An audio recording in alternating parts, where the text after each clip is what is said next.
Hey, welcome back to Quad Pod. I'm Al Yates, and as you can see on the screen, we've got a gentleman called Breezy. Hi, Breezy. How are you? I'm wonderful. My mom named me Andrew Breezy, but the world has mostly known me as Breezy for the past few years, so I figure I might as well embrace that. It's a pleasure to be here with you. Thank you for having me. Absolutely brilliant. And as we know, this we got introduced to each other by an Exeter City fan who's out in Chattanooga, Peter. So, Peter, if you get to hear this one, hope you're well, and things are going good. So, this is a update on both clubs, and it's interesting where the SE Chattanooga are on the season, etc., which we'll go through in a little bit. I think we're going to touch on fans' ownership and stuff. Probably, I'm guessing Breezy's going to ask some questions about Exeter because it's probably the same sort of. I mean, we're sister clubs. We are in a community, but we don't know anything about each other really. So that's part of the show. Breezy, anything else you want to go through at the same time? No, that's great. I'm sure I'll have lots of questions as things go, but I can't wait to dive in here because, look, the only reason I know who Exeter City is, just being completely honest, is because of Pete. And it does appear that we're kindred spirits, right? It appears that the hearts of modern football and then the hearts of our clubs are a little different, right? So at least that's how I view it. So I'm definitely interested in talking, and I can't wait to explore that more. So, so if you see behind me, and I've deliberately put it up there, it says Exeter City fans are new owners, and that's a newspaper billboard from over 20 years ago. And the scarf is, don't laugh, is from 1980-81, I love it. and a famous FA Cup run where we beat Newcastle United 4-0, which I know that you'll be hearing all about Newcastle in what you call soccer at the moment. So that was a big win for us, and it's probably what got us hooked. And also, this shirt, I should point out, is actually the away shirt of last season, but we play in red and white stripes. So, in terms of our club, we don't know anything about you guys. We really don't know anything about you guys. So, where are you in the season? How's it going? What's it looking like at the moment? Sure. So we are 9 games into our NISA season. NISA is the National Independent Soccer Association. In the United States, the leagues are not connected like they are in England. So the first division is disconnected. I know the Premier League is technically disconnected, but you still have promotion and relegation. We don't have any sort of promotion or relegation, and we don't have connections between the two between levels unless they are part of the same league. Meaning the USL, the United Soccer League, has 2 divisions with no pro rel. They're connected though via ownership. But the National Independent Soccer Association is not connected to any league. We are on the third level of the pyramid, and we have no promotion options and no relegation options. To make it even more complicated, the third division has 3 separate fully sanctioned leagues in the third division, meaning these are not just regional leagues that funnel in together. These are completely separate entities that do not play each other except for possibly in our version of the FA Cup, the U.S. Open Cup. So it is a very different thing, but we are 9 games in. We are on top of the table. We have 7 wins, 2 draws, undefeated. We are four home wins and 1 draw, and 3 away wins and 1 draw. So it's been a very good season so far, and we have 16 goals scored, 2 goals allowed. Our 2 goals allowed, we've only allowed 1 from the run of play and 1 from a penalty. So the defense is very, very, very good so far this season. And we're feeling good about our title hopes this year. There'll be 24 league games. So we're a little less than half the way through, and that will culminate in November with playoffs, followed. So we do, I mean, with all American sports, if you're familiar, it's always playoffs at the end, right? So we'll have the regular season champion based on the table, but that won't mean anything. It'll be all about the playoffs. So they'll have a playoff. The playoffs will be in November, and we will hope to host those games and eventually, lift that trophy here on home turf at Finley Stadium. So that's kind of where we are in the season. We actually just announced a new signing yesterday, which I would imagine will be our last signing of the season. I mean, who knows? We've had actually a pretty terrible injury crisis the last two months, and we're still undefeated. So that's always good. And players are getting close to their returns. So you mentioned before we started recording that you guys just had the first day of preseason. Am I correct? Yeah, that's right.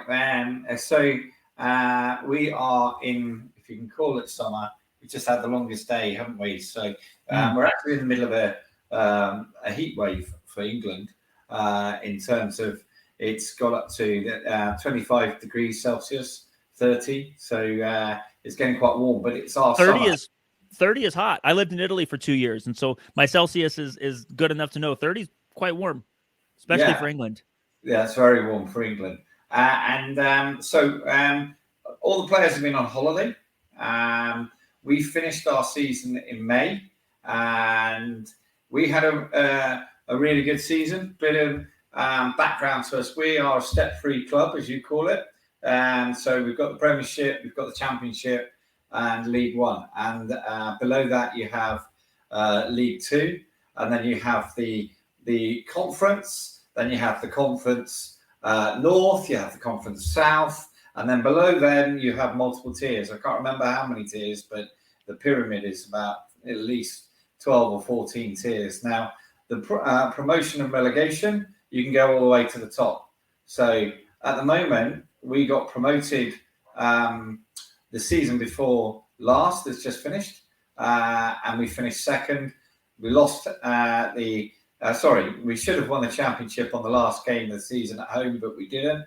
So the new season that's just finished, we finished in the higher league, which is a lot more money, a lot more bigger clubs. We finished mid-table. So there's 24 teams in the league. We finished 12th, which is pretty good. We were very happy with that. This season, we are now under pressure because we're going to lose a few players, as always happens. We are crossing our fingers that one player in particular from a sell-on fee from Chelsea may get sold, where we might end up getting 20% of the transfer fee. And if that happens, that's a major impact. So, for example, in financial terms, that will be like just under half our annual turnover coming into the club. That's a lot of money. Yeah. And English football is really driven by money and big business, unfortunately. So I'm a Fiorentina fan, and we just played West Ham in the Europa Conference League, which was a terrible loss. But I looked at the salaries beforehand, and West Ham, in the relegation zone for a lot of the season, had double the salaries of Fiorentina, who is a top 10 club in Italy and a top 7 with it's wild the power of just the capital and the money that's running around English soccer right now. And that's where fan ownership comes in, because somebody did a table of our club, and they did some sort of mathematical calculation related to the estimated weekly salaries for players, which ours came out at around £42,000 for the total squad, and we're up against teams that are on 180,000, 200,000. So even in the same league, and that gets even worse, shall we say, which is where fan ownership has really come through. And hence, when we first started taking over our club 20 years ago, and we were in a real mess, we were trying to think, we were 2 leagues lower than we are now. And we've had a very gradual build up to coming back into League One. We got relegated about 7 years ago, and then we've just come back up. So, but the projection of where we're going is actually upwards at the moment. So I'm intrigued about your club, because we average about just under 7,000 at home. You're growing, aren't you? You're getting big crowds. There's a lot of buzz. Absolutely. So we had about 4,000 last, which in the U.S. soccer crowds are not as big as they are, right? It's not the big sport here necessarily, but for a town our size, and I don't know how big is Exeter, by the way, or is Exeter even the city? I should know that, but I don't. What area? Sorry. Exeter City, yeah, and they're behind me, so I'm being silly. It's 150 to 160,000 people in the city at best. In the catchment area with, and I'm talking within 30 miles probably, because English clubs are a lot closer together. You're probably talking 200,000, 220,000 people. Yeah, because we have a club that's 28 miles away. One of our rival clubs, they're a couple of leagues below. And then we have another club, our rivals, who are just got promoted out of the league we're in, right? And they are 40 miles down the road, and they get 15,000 at home. So it's, we're not doing too bad. But you're getting 4,000, you say? We are. And so we had 4,000 last week. We're averaging about 3,000 on the season. Oddly enough, we have another team I mentioned there was different divisions, right? Or not even different divisions. There was multiple leagues on the same level of the pyramid.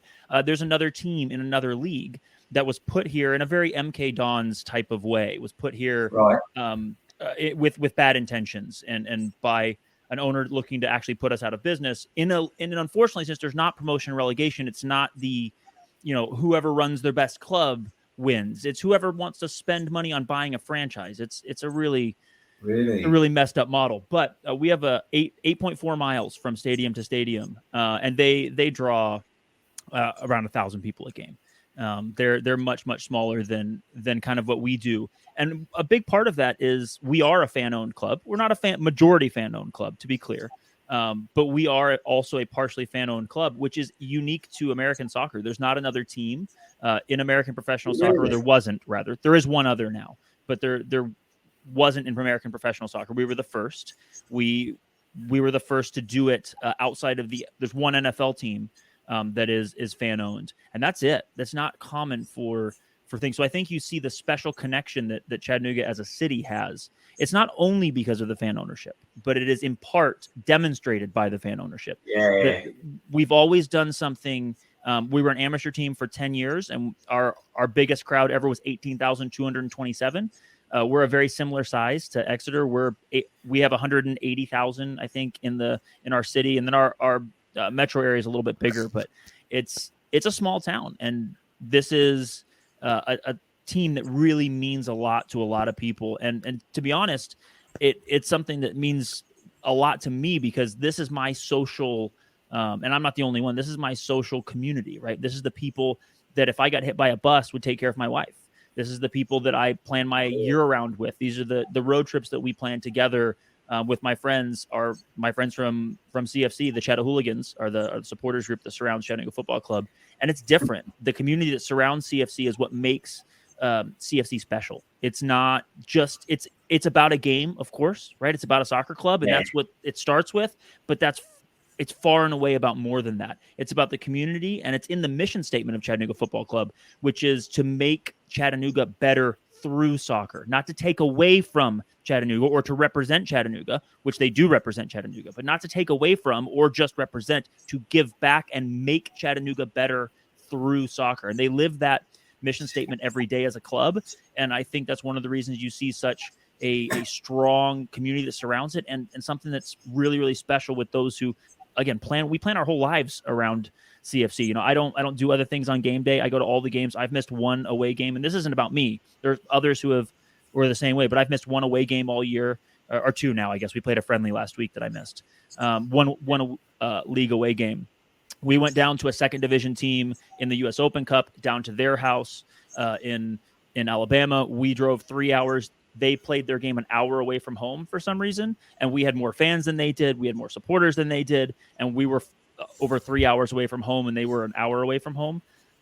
It was supposed to be a home game for them, and it was a home game for us. And I mentioned some of those things to say I think that there's a part of modern football, and I don't want to make this all about modern football, but there's a thing about the modern game that's where it's no longer connected to the community, right? It's just an experience for 2 hours, and then people go home, and they've priced out the average fan, they priced out the regular fan, and it's not about more than a game anymore. It's just about a couple hours. And while some people might choose to spend 2 hours at a game and that's their only connection, and I'm not here to criticize that, I think there's something really special about certain clubs, and Exeter seems to be one of those clubs as well, that really wants to be more than that and wants to be, a positive piece of the community rather than something that takes from the community. Does that seem fair to you?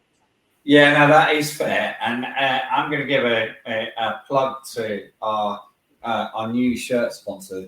This is the one from last year, Carpet Ride. And there's a company called Hell Performance Motorbikes, and they operate globally. They sell brake calipers for bikes, and they're also working with some really top riders, and they bought into it. They're not into football, but the guy that is their CEO, I interviewed a couple of weeks ago, he bought into it because he was born in Exeter, right? His grandfather had been a fan. He lived within a half a mile of the stadium, and he'd seen all the good work that the community had been doing over the last 20 years, and he wanted to be associated with it. So when I interviewed him and asked him about his famous moments from football, as we call it, he had to be honest with me and say, look, I really don't know. That's not what this is about. It's about community. And like you, some of our fans, well, most of our fans travel great distances. So our average away game is probably about 3 hours, right? And our average away following this season just gone is 750 fans. And some of the bigger games, I love that. We're taking 1,500, 2,000, and it's not a surprise for a really big game. So, for example, we played Man United in Manchester, which is 3.5, 4 hours away. We took 10,000 fans away. But that's obviously a big FA Cup game and a once in a moment game. But a once in a moment for Manchester United. They got to play the mighty Exeter. Exactly, and if you know Alex Ferguson, we're one of the few teams that played him in all of his time as manager of Manchester United that have not lost when they've played at Old Trafford, and we're very proud of that. So you guys got the replay? You had a cup replay on that? Yeah, we drew 0-0, and at the time we were. It's a bit of a. You've heard the Wrexham story, right? It's much better because we were 5 million in debt, just under, and we made £1 million out the game. First game, we made $500,000 out the second game, and that helped us get on the road to the right place. And there was 67,000 fans there, and Alex Ferguson made it a European game. So you had to get your vouchers for European matches. So all the Man United fans had to go, which is quite funny, but we thank you for that. So yeah, that's beautiful. I mean, that's the thing, and that's the thing about the magic of the FA Cup. One of the things I think people maybe don't think about, at least over here, about the FA Cup, is that if you get a replay, it's not just getting to play and potentially winning. It can change the economic destination of your club drastically, because these bigger clubs have so much more money, and when they have to share a portion of it, it's unbelievable, and it can be so amazing. And you were talking about a player that you're potentially going to sell on, or get a sell-on fee rather. Hopefully that happens, and that can really just change everything. And my hope is someday American soccer will have that, but right now we have none of that. We have no promotion relegation. We have no sell-on fees. Really?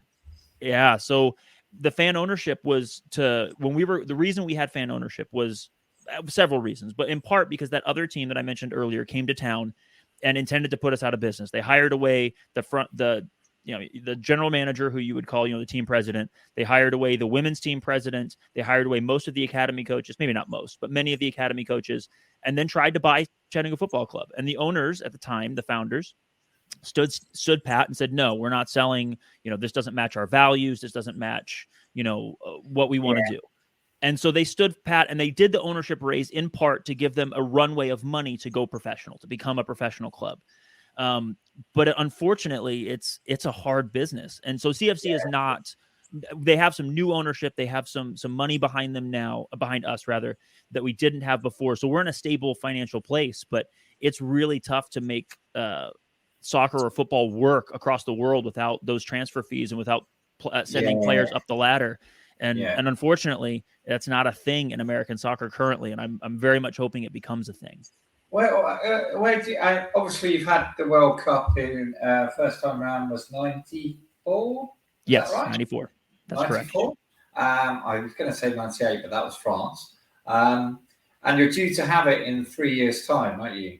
26. I'm planning to come, by the way. Good. And I did something really unusual because I actually saw the England semi-final in Moscow. Obviously, I'm not going to Moscow probably ever again, but hey. But point being is, do you see it's going to have a big impact on soccer in the States with what's coming in the next 3 years? It will have a massive impact. So a lot of the people that I meet who are, so I'm 30, I'll be 35 this year. The 94 World Cup, I was 6 years old. I wasn't into soccer at the time. My parents weren't either. So I missed out on that. The people that I do know, and I know quite a few, who went to a game or who were able to be around a game or who were, involved, that's the genesis of a lot of their soccer fandoms. And even in 2014, so the U.S. missed the World Cup in 2018. In 2014, we had a huge increase in CFC everything. It was this giant catapult because the U.S. had a good run in 2014 of excitement, not even just on the field results, which were okay. The results were decent, and we got to we lost to Belgium, and it was but there's a lot of buzz and a lot of attention behind the U.S. team. And now to have it on home soil, to have a U.S. team that right now we just thrashed Mexico. I just got back from Vegas. I was in Vegas for the USA-Mexico game. I did not get to stay for the Nations League final against Canada, which we also won. But we're playing well. There's buzz there. There's Americans are really, with soccer, we tend to be kind of fickle. The general American fan comes around the Olympics and around the World Cup for the men or for the women. And there are definitely people, there are those of us who follow all the time and all we travel for the team and that's our thing.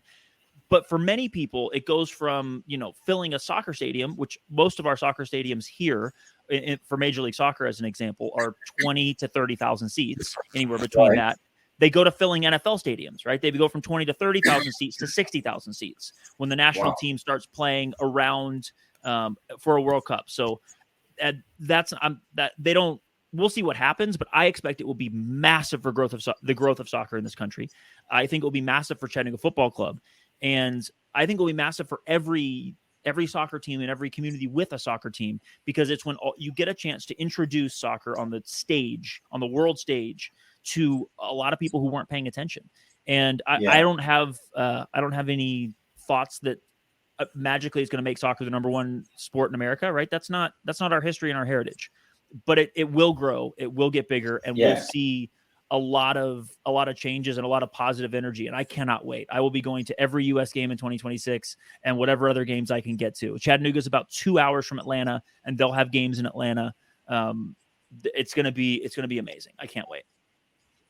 Well, as I say, I'm planning to come. And I've got a base in Seattle because my best man lives over in Seattle, married to an American girl. Hi Sharon, hi Paul, if you ever get to see this. And obviously Atlanta, I know, is close to FC Chattanooga, so I'm hoping some of my friends at your end could help. So the Ladies World Cup is also coming up in Australia. Well, now women's football is a lot stronger in America, although England right now, it's prime time. It is exploded, and it is now live matches on TV. It's the same level, national team, everybody's interested, right, which is brilliant. How are the US going to go in Australia? Man, I feel good. So I always feel good about our chances, right? We are the dominant team, and we have been in women's soccer history. The problem is the rest of the world, as you just mentioned, is catching up. And the economic advantages that we once had, which is in college soccer, is massive here. Not just as a moneymaker, but as the funding behind it from these colleges. So these college programs are really, really creating and nurturing, not just creating, that's not fair, nurturing and developing and pushing forward athletes at a very, very high level. That's a thing that was not happening in the European game or anywhere in the world, really, for women's soccer. However, obviously, so a lot of big clubs have realized, whether it's modern football or whatever else it is, that there's a lot of money now in women's soccer. So it's only been a couple years since you really started to see it. But I'm terrified that this is the time that the rest of the world is caught up. Do I think we're the favorites? Sure. But I am not at all confident that we are gonna win it, because I think the rest of the world is catching up. The rest of the world is now putting real money behind. I mean, the money that a Manchester United, to use a club we've already mentioned, can put behind women's football if they choose. That's so much more than any women's club in this country would be. I mean, Arsenal, you look at what Arsenal's done, what Manchester City's done, what Paris Saint-Germain is theoretically doing, like what Wolfsburg has done. Like there's what Barcelona and Real Madrid are doing. These are clubs that have so much economic might, and they're putting it now into women's soccer development. The time for and our domestic league is good. Don't get me wrong, it's good, but it's not. It doesn't have the backing of a men's side that's so developed. So I'm nervous. I'm excited. I'll be hanging on every kick and every goal, but I'm nervous that maybe the rest of the world is caught up enough that we're no longer at a big advantage. Well, or just to share some inside information, and nobody's listening right at this point. No, of course not. Nobody's listening because the England team would be very disappointed by what I'm going to say now. Just on the transfers, the first £500,000 transfer fee has happened in women's soccer, I believe. And I've forgotten her first name. She's called Russo. Her surname, England striker, is just moving for £500,000. Just gone straight out of my head.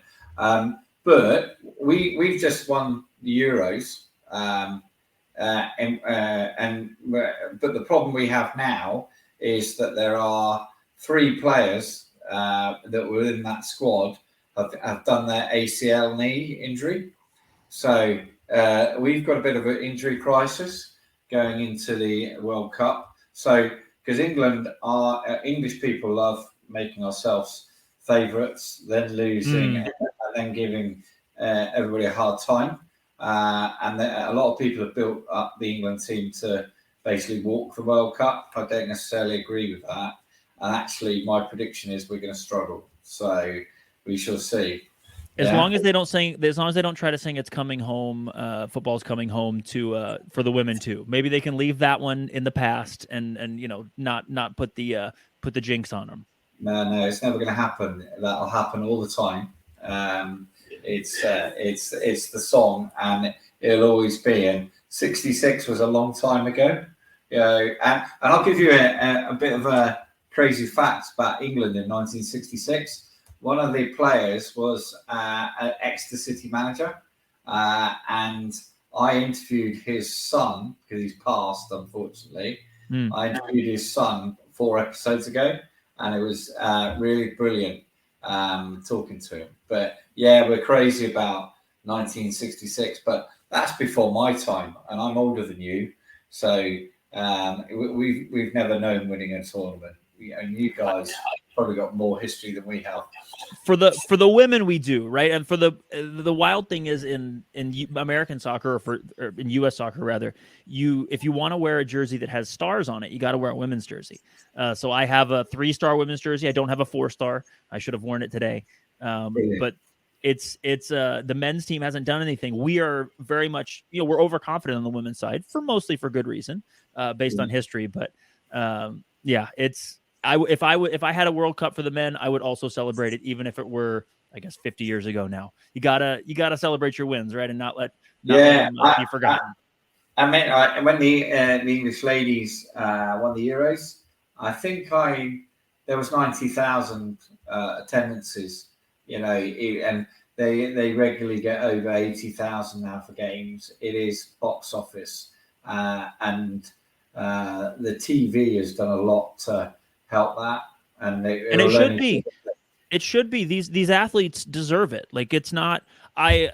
look, I think that men's soccer and women's soccer are different games, right? But it's like I'm watching men's soccer in the third division. Why wouldn't I enjoy women's professional soccer? Like they're different. Like, but if I want only the highest level, quote unquote, and I'm putting that in quotes, like, or inverted commas, I think, as you guys say,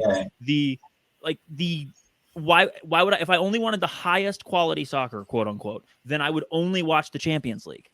But I don't. I follow a men's third division team, and I base my life around that. So, like, women's soccer is fantastic. Women's soccer is different, but it is now finally getting what it has deserved, I believe, for a long time. And I'm so happy to see it, not only in this country, but also across the ocean in England and other places too. I mean, they had the Clasico with 90-something thousand people for Real Madrid, Barcelona. Like, people are catching on, and it's really, really good. And like you said, the TV money will change. Assuming it continues, will change everything and will bring more jobs and more chances for women's players to make a professional living playing soccer, not just the very select few. And just on that, I've got an 18-year-old daughter, and she's got a women's England shirt. Now, they've been very careful with the marketing. Obviously, sizes are different, we get that. But they've actually made the style of shirt specific to the England women's team. But if you're a man, you can get one, and it's in that design, but it is the England women's shirt, which I think is a really clever move.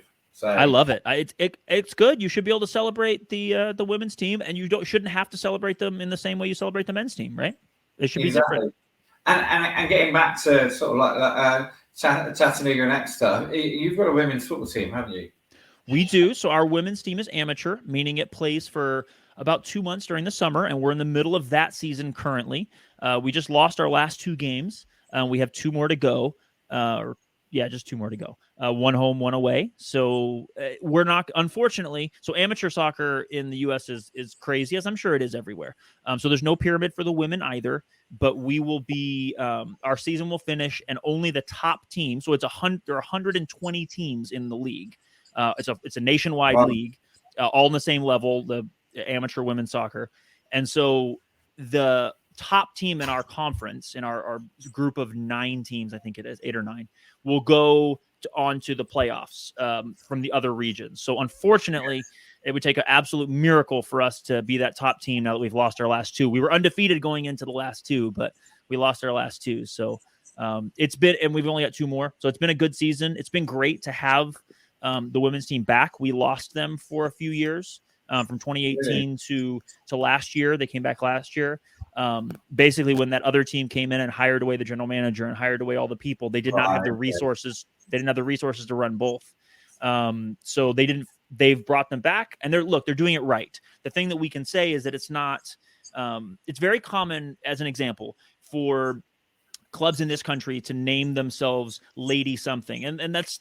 If that's unique to, or if that's authentic to your club, I'm not throwing stones. Yeah. But here we believe that it's important for it to be Chattanooga FC as the crest as well, right? So as an example, Louisville, was a little bit north of us, has a men's professional team and a women's professional team, completely different names. You would never even know really?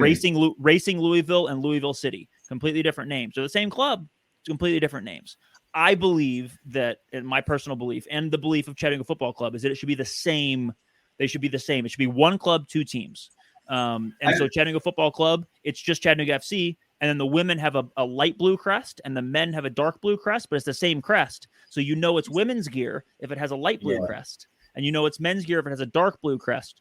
But it is 1 club, and they are truly treated as if they were professionals. They are treated much better than your average women's team, and they are supported well in the stands as well. So it's really important to us that they are, members of the same club, not just a little thing that is done on the side to appease, somebody. They're ours.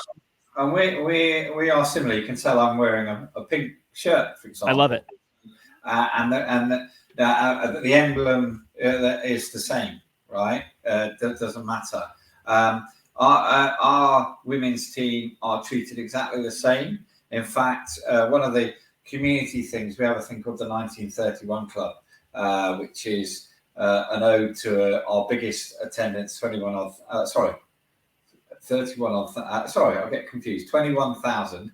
It was in 1931, right? But basically, we started it with a development player, and it's almost like having a racehorse, and a group of people paid a bit of money, and it's separate to their subs of the 3,500, 4,000 members that we've got. So it enabled us to get a player in. We've now split that and actually do the player, but we're also sponsoring the women's football team because they were struggling, and I lose track, but we're talking at least a 5-figure fee now. Awesome. And actually, if you see any of the kit launches, it will have people from the men's team, it will have the women's team, and it will have some of our other teams as well, shall we say. So we're trying to be inclusive with everything, and that's just part of the community of what we do. And we're slightly different because not some people are doing it, but not many. There's only at 92 clubs, I think there's 3 or 4 fans-owned clubs in the top tiers at the moment in England. So the women's team, where do they play in a professional league, in a semi-professional league, and how does the pyramid over there work for the women? Yeah, now this is where I'm going to apologise because I'm going to get it all wrong because I'm still learning. They play in a pyramid. They play in the it's called the Southwest. It's a regional league, and basically they're I think 2 steps below playing in the second. The Women's Premier League is split, or the WSL is split into 2 big leagues. So and we're lucky because of the logistics of England. Right, you can get pretty much within 7 hours across the country by car, right? And then the other way is about 3 hours. Yeah. So if you start getting really good, then you just travel all over the country. So they've sort of like started to win quite a lot of games. They're starting now to. I'm not sure whether I think they're still amateur, but that will change in time. Yeah, I can see that changing in time. And in terms of gates, they did play at another ground. It was just a logistics thing, right? And they play in another stadium in Exeter occasionally. But then for all their big games, they play at the Exeter City Stadium. But that's got to do with maintenance of the pitch, and the weather's different here. So it's not as easy to maintain football pitches, shall we say. So there was a couple of weekends where there was a game on the Saturday with the men, and there was a ladies' game on the Sunday, and they got 3,500. That's great. Yeah, that's great. Yeah, they're growing. So what's the name of is it Exeter City Stadium? Is that the name of the stadium? Sorry, it's St James's Park. Cool. SJP. We call it SJP, or Somewhere Just Perfect. So that's the marketing slogan at the moment. But yeah, St James's Park. And can I say that there are 2 St James's Parks in England? One apparently is in Newcastle. Ours is the real one. Yeah. So Newcastle's always been a small club. They've always been a small club. Yeah, I think they're called the Sports Direct Stadium. I want to go back to one of your comments to that, because when you talk about hooligans, right, in English culture, hooligans has a reference to criminality, fighting, etc. It's not like that in the US soccer, I don't think, is it? What's it like it being in the tribe? Because we have tribalism. What's game day? Or what happens? Sure. So first of all, with tribalism, luckily we don't have the history of violence. So tribalism is really a positive thing here, meaning it's more like caring about your club too much, but not fighting, right? So we're very lucky with that. And we don't have, like, as an example, we don't have dedicated away areas. I mean, we can if there's another team with a lot of fans, but you look at Italy or Spain or Germany, and there's fences, right? There's big giant fences around the away area. Here, there's nothing like that. So a game day for us, the Chattahooligans, and that's very much tongue in cheek, right? Very much for fun. the first day of Chattanooga Football Club's very first game day ever in 2009. There were 7 people. There were 2,500 people there overall, but there were 7 people there who were there was one guy with a drum and a few people like hanging out, and they kind of coalesced together, the 7 of them, around that first game, and then the second and the third and the fourth. And they said, okay, let's start a supporters group. Let's start a thing. And they named them the Chattahooligans. They came out with a t-shirt, and then it grew, and it's grown and it's grown and it's grown. And so game day now, we have a history of tailgating, meaning people bring out barbecue grills and tents, covered canopies and coolers and beers and chairs. And we tailgate and have a communal experience together, a big giant potluck. Sometimes it's a potluck where everybody brings something from home. It has in the past when we've had very organized people that wanted to. Maybe they did a giant barbecue. Go ahead. Yeah. When you say potluck, does that mean like bring food and stuff? Sorry. Yeah. So instead of going to a pub before the game, which I know is a very common, I think, English thing, correct? To go to a pub before a game. We in the South, and this is in the South of America especially. So the United States in the South has a history of, for other sports, doing what's called tailgating. That was putting the tailgate down on your truck, which I know is not a common thing, and then having food or having drinks or a barbecue or something. So that is very, very common in football, American football. And by the way, I haven't shown you my shirt. Let me take a pause. Let me show you my shirt. For anyone listening to this, you're just going to have to listen to the narration. Yeah, no worries. Okay, yeah. Okay, I can see this is football. What does it say at the top?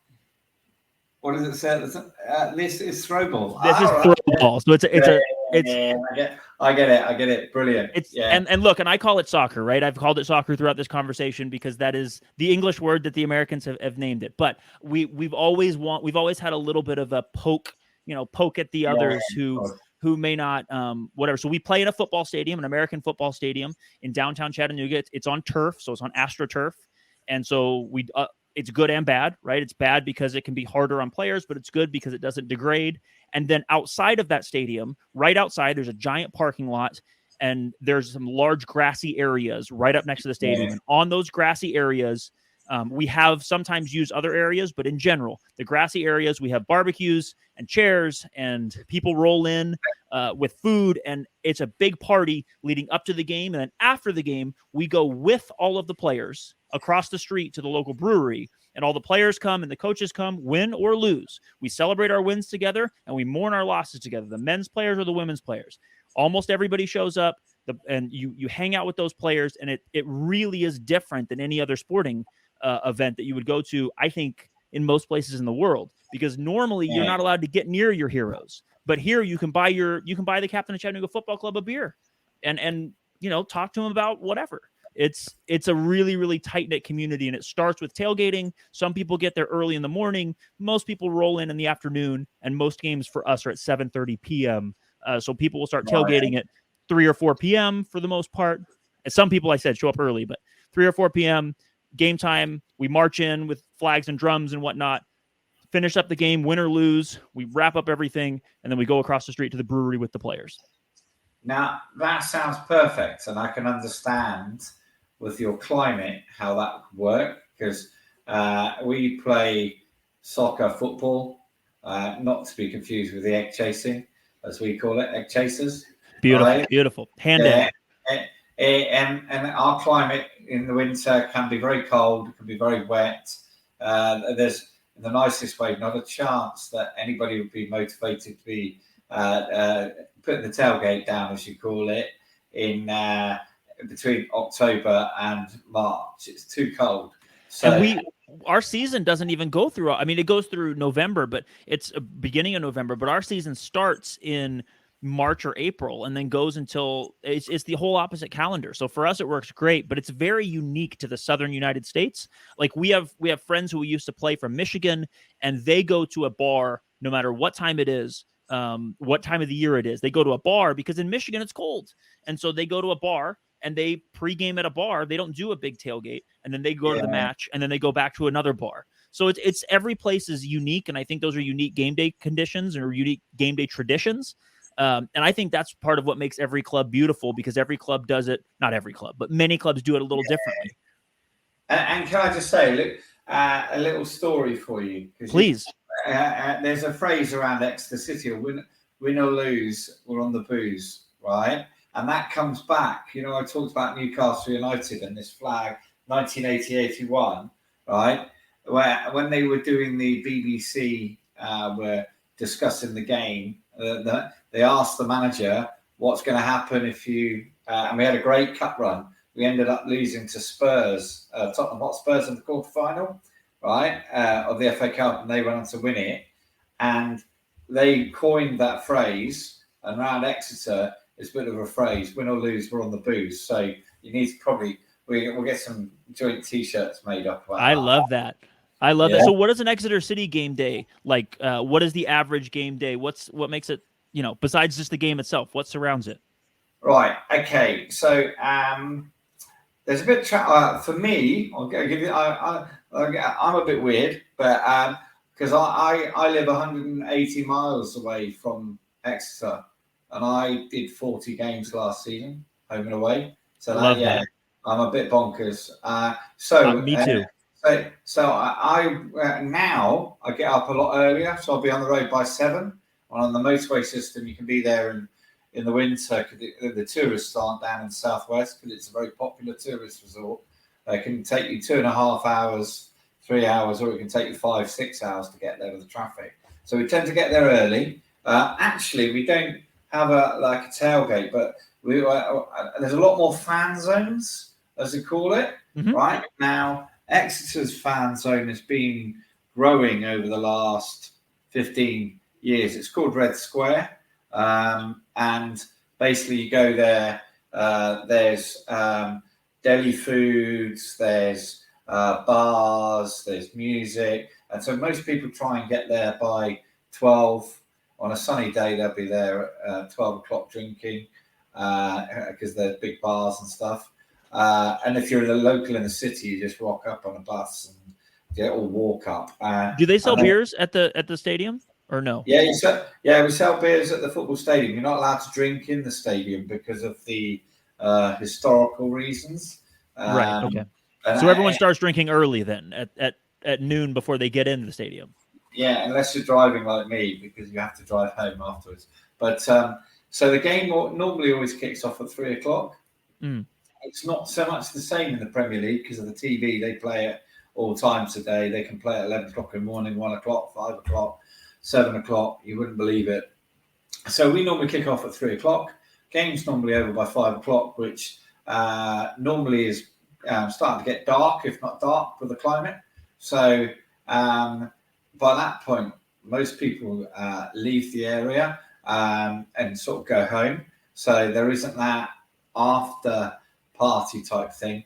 Evening matches, which are normally the midweek games, like Tuesday night, Wednesday night, they would be about 7:30 or 7:45 kickoff or 8 o'clock. And then obviously it's a similar thing happens. But for away games, right,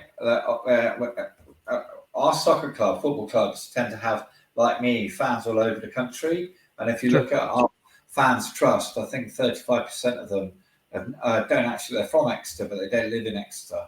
They'll be working in London, they'll be working in Manchester. So you can, you'll find that they'll get there by car, they'll get there by train.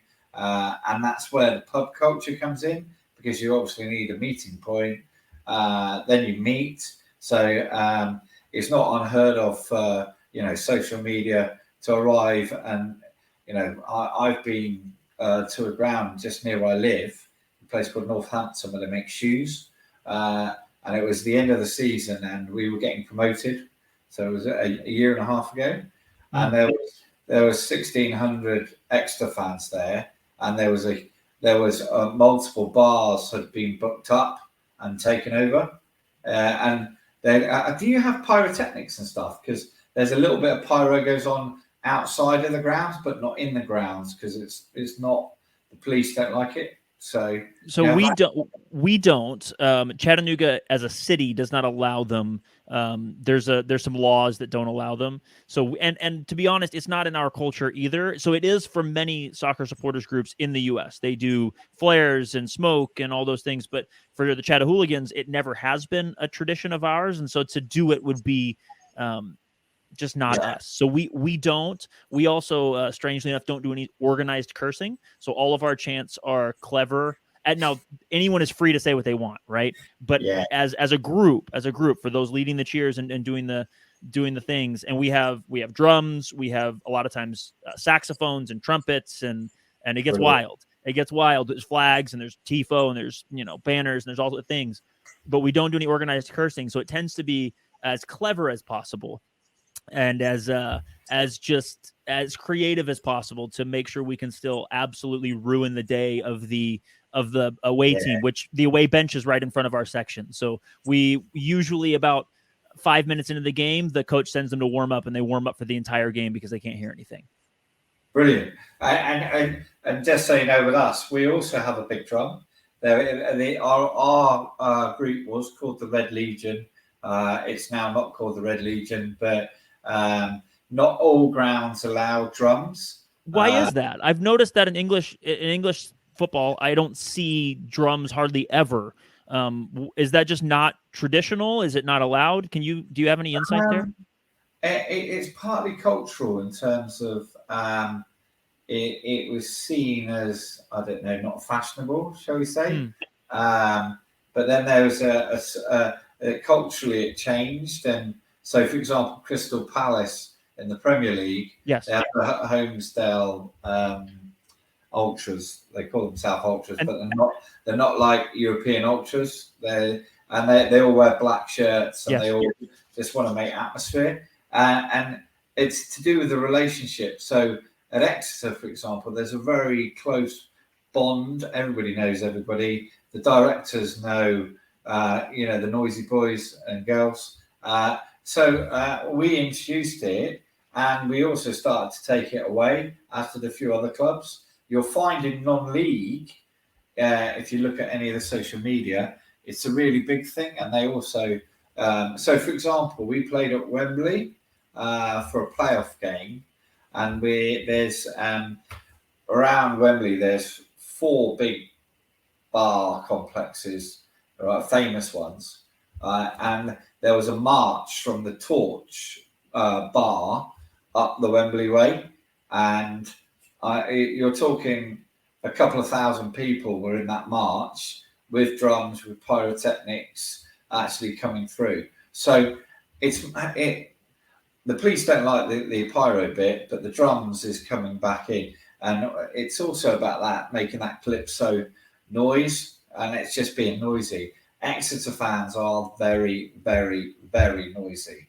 right, for the size of club.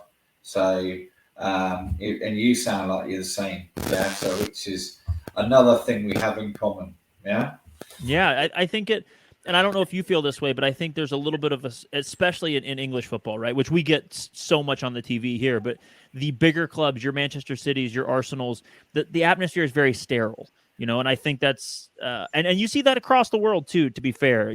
There's not a lot of Borussia Dortmunds, right, with the working class folks. And it's not just working class folks that can be loud, but it tends to be that those working class folks are normally the demographic that's really pushing. And it's a shame to see that it seems to me, at least, that those really, really fighting and pushing for and really caring. I don't want to say no one cares, but when you put too much money in football, or you take away the ability of the everyman to go to a game, you lose not just the access, which is of course a moral and ethical problem, but you lose the thing that makes it matter, that enthusiasm, that getting drenched in a beer, as an example, in a section because somebody behind you was so excited they threw their beer in the air, which I know is not common when you can't drink in the stands, but is a different experience than everybody just clapping because they're excited that they scored. It's you want to experience it together with people that care a lot. And I think that just like live music, live sports are really special, experiencing it in large groups of other people, and you can only be there once.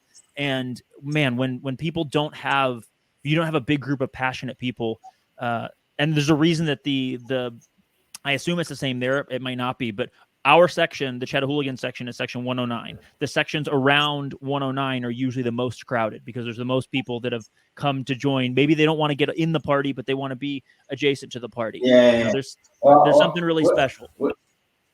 we have the it's called the Big Bang, right? Which is and we're very proud of it because of the Hillsborough disaster when 96 people passed, and the one that passed afterwards a few years later. So there was 97 fans at a stadium that basically got crushed, and there was, stadiums were in a very poor state. So it basically means that in the Premier League and Championship, you pretty much can have an all-seated stadium.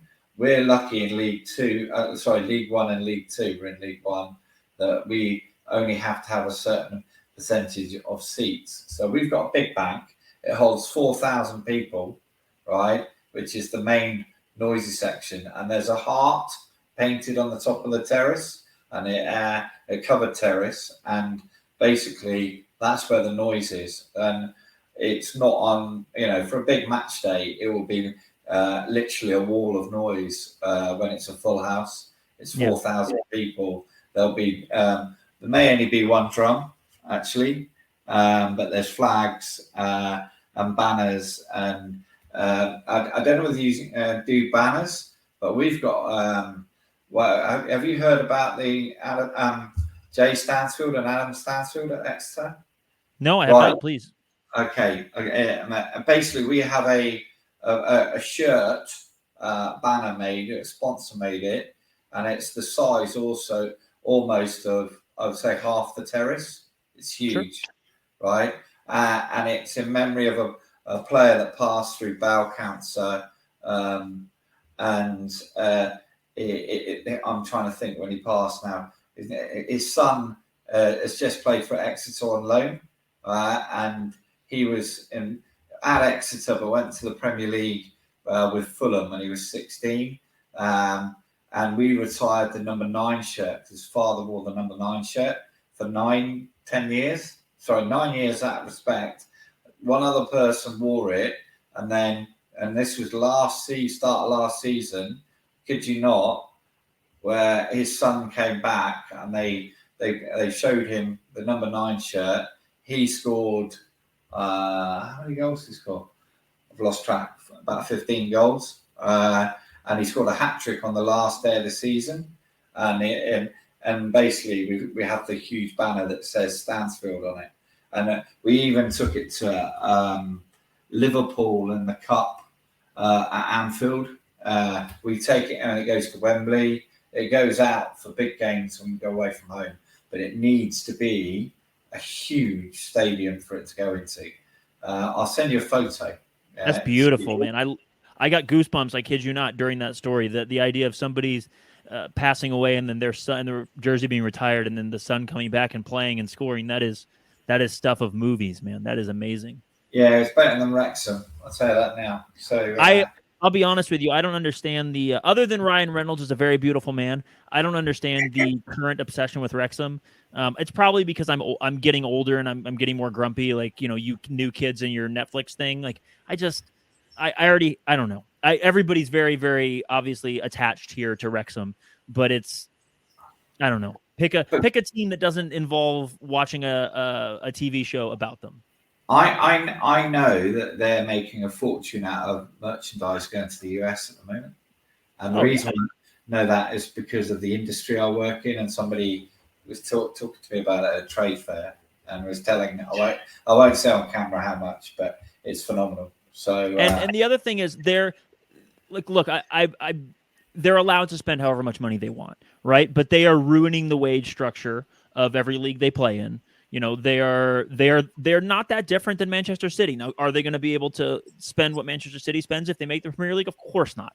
But they're in the lower divisions. What they're doing now is akin to Manchester City coming in with oil money and spending whatever they want. And while they're certainly allowed to do that, I don't find that a wonderful thing, right? It's whatever. It's the New York Yankees. It's Manchester United. It's any big, huge sports thing that comes in and has more money than everyone else. It's not a Cinderella story. This is a small club with a big money takeover.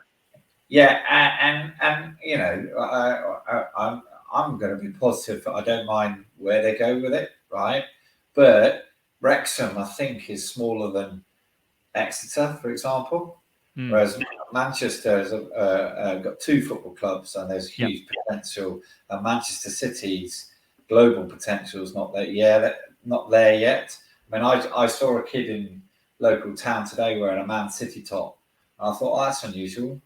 Whereas if you see a Man United top, it's not unusual, or Chelsea or Arsenal or Liverpool. So Wrexham, I don't think we'll ever get to that.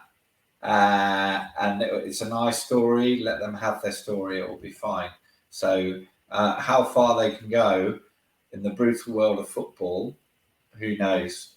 Because it's brutal here. And they're not building.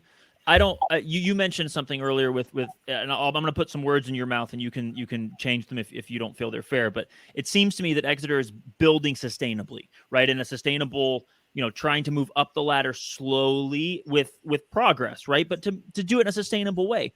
When you have somebody come in, look at Chelsea, right? They had Roman Abramovich spend all the money in the world, and they're already a big club.